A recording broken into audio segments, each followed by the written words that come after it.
kind of do the exporter as well. If it's, you only need to provide it if it's different than the certifier. What we tell a lot of people is customs agencies, we see the uniform regs come out, but as any of you who have been involved in trade understand, the government has not always done the best job of communicating what this looks like from port to port.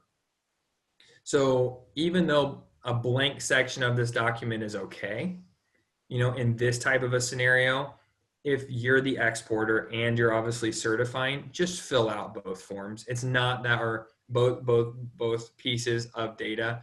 It's not, you've already done it once. It's not going to hurt anything. And at the end of the day, it may only help you, as especially early on, as we work through some of these hiccups that we're going to see at the border as these forms start to come in.